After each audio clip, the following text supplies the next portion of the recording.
There are approximately 40 sexual harassment complaints filed at the University of Utah every year. So understanding what constitutes sexual harassment will not only help you avoid being a victim or even an unwitting perpetrator, but it will help all of us make our organization and our campus safer and more inviting for all of those who choose to work, study, and visit. There are two main types of sexual harassment. The first is called quid pro quo, which is just Latin meaning something for something. A quid pro quo situation always involves a superior-subordinate relationship where there is a measure of power or authority over another person, a professor and student, or manager over an employee. In this context, it also involves a sexual or romantic request where the outcome of the request may affect employment or academic opportunities. Hey, Stephen. Thanks for staying late. Almost finished. Email me what you have and let's review it in here. Let's scoot on around here so you can see better. I don't know if I've told you this, but I'm really glad that you're on the team. It's been a really fast 2 months. You're doing great. I'm seriously considering sending you to the development conference. Really? Absolutely. You know, I'm thinking of going myself. Oh, okay. Hey, what are you doing tonight? Let's go to dinner and we'll talk more about your career. I really like this shirt on you. But you always look really good. Nice. I don't think I can go out tonight. Why not? Maybe, I just don't think it's a good idea. Well, I'm sorry. I thought this conference, your job, was more important to you. Oh, it is. Look, we're gonna have to work together to get you through your probationary period. And that's gonna be pretty tough, considering subpar work like this. And you're gonna need me in your court. There were plenty of other candidates who wanted your job. Sorry. I didn't mean to.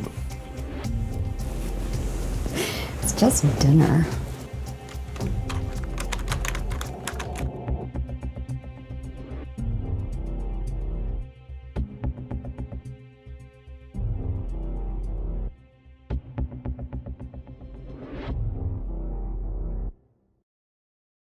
A policy that is closely related to the quid pro quo scenario is the consensual relationship policy, which prohibits consensual relationships anytime one person has direct authority over another.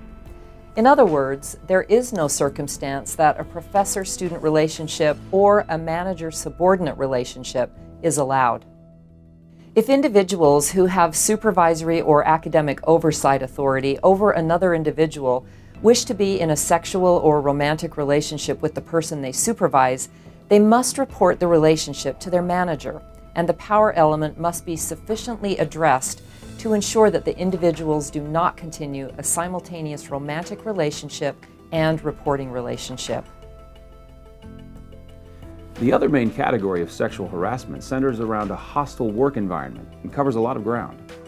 Harassment of this type can be gender-based and/or sexual in nature, whether visual, physical, or verbal. The conduct is unwelcome or unwanted and is generally pervasive and/or severe, and to be considered harassment has to interfere with a person's job or schoolwork in some way. He did something. She did something. He showed me something. And now I can't attend class. And now I can't go back to work. Now I can't come to work.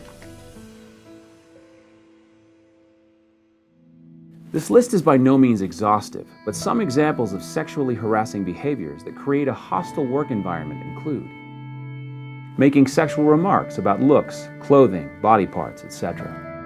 Hey, that top makes you look great. leering, ogling, or staring in a sexually suggestive manner. Touching, such as patting, pinching, grabbing, or intentionally brushing against another's body.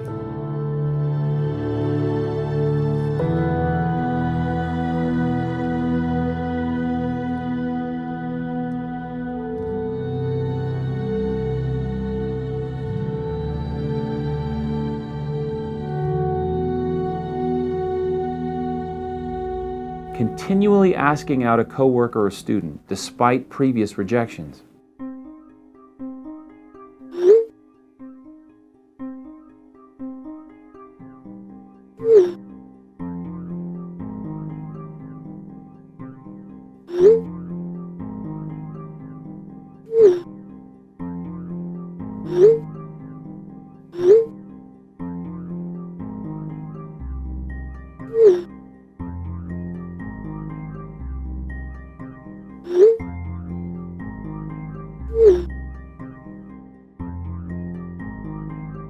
Sexual jokes, images, gestures, emails, etc.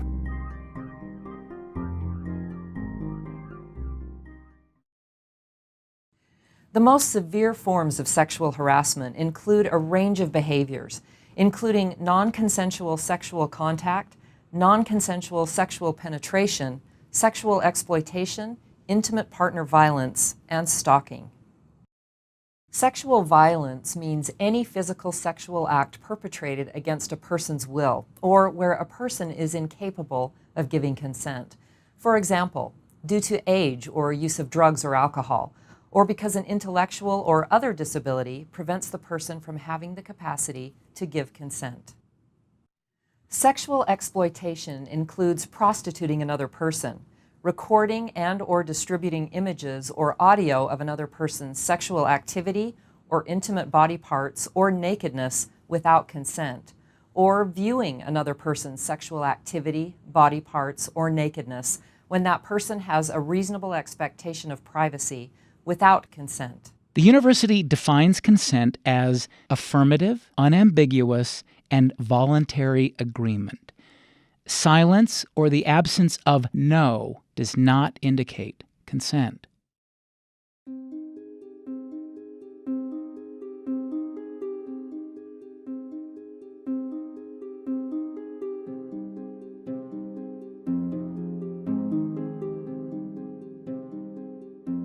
The most common sexual harassment complaints are these. First, sexual conversations, jokes, or talking about your sex life. The display of explicit materials on a smartphone. Or, finally, inappropriate touching. In the following examples, think of what you would do if you were an observer in these situations. What kind of things do you like in the bedroom? Those shoes are amazing. I have a major foot fetish. We hit the strip club this weekend. One of the girls totally reminded me of you.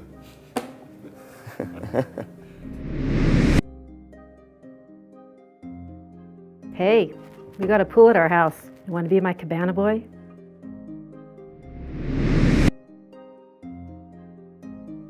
Jane? So I wanted to talk to you. I'd like you to start wearing different blouses because your figure is distracting to the men. I'm really looking forward to the debate this year.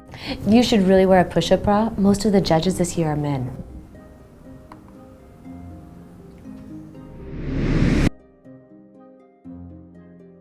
Travis keeps shooting down all my ideas. Well, let's be honest, you weren't hired for your brains. Huh.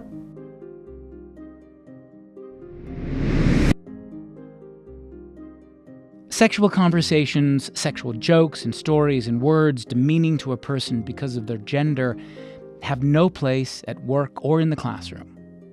Keep things professional, and when in doubt, just leave it out. You never know who you might be offending or to whom you may be causing harm or discomfort. Hey. Hey, how was your weekend? It was good. Mostly yard work. Did take the kids to see a movie. You? Yeah, good. Finally got around to remodeling my guest bathroom. It's done? Yeah, can't check it out. I want to see. Look at this. Oh, Isn't that awesome? cool. Isn't that cool? Oh. Oh my gosh. Why would you have that at work? Honestly, I thought I deleted it.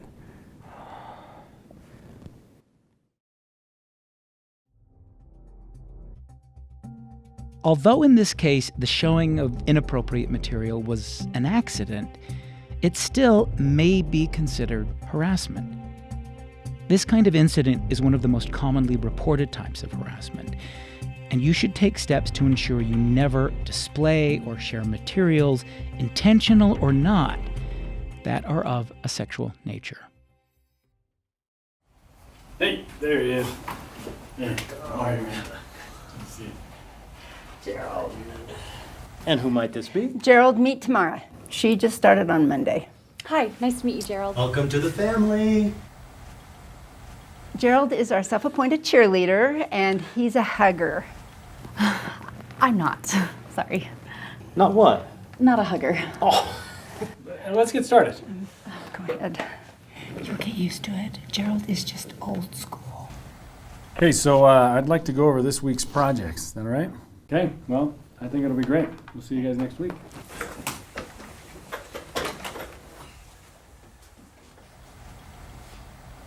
Good to see you again, Gerald.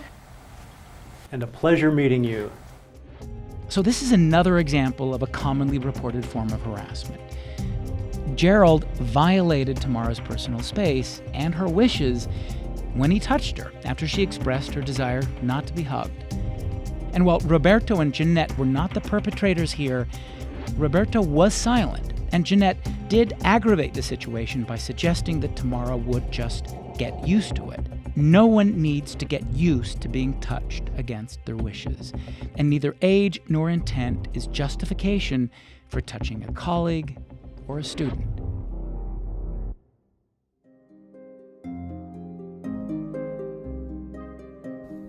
Hey, what are you doing tonight? Let's go to dinner and we'll talk more about your career. What would you do in this situation? Oh, it's actually a little bit late. I think I better go.